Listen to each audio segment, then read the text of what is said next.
Первыми на сцену вышли юные артисты Горского кадетского корпуса. С армейской выправкой они демонстрируют и другие таланты. Петь у них получается ничуть не хуже. К выступлению здесь готовились не один день. Сегодня здесь лучшие из лучших. Поздравить участников и дать старт региональному этапу Всероссийской Олимпиады приехал министр образования и науки Ахмед Башир Цароев.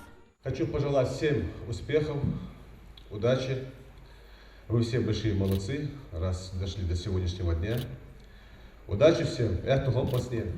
Эрудиты, творческие люди и исследователи. В зале собрались представители всех школ республики. Всероссийская Олимпиада – это одно из самых значимых событий для школьников всей страны. Региональный этап продлится 2 месяца, в течение которых участники будут проходить теоретические и практические задания. Такая яркая и запоминающаяся церемония открытия послужит отличной мотивацией. Впереди у ребят много усердной работы.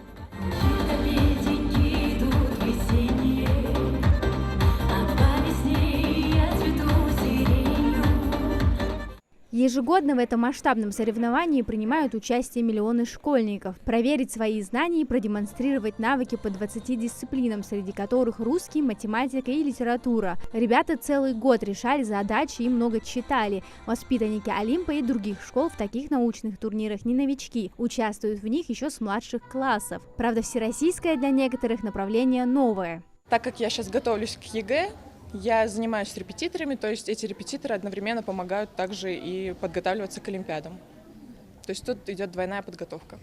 А что тебе даст победа в этой Олимпиаде?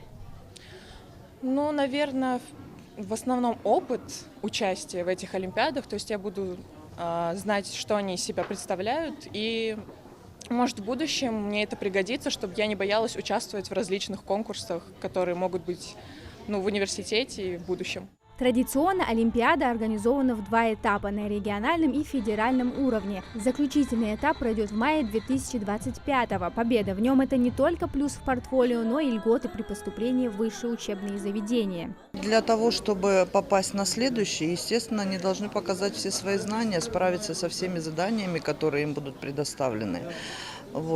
И самые лучшие будут направлены дальше на финальный этап.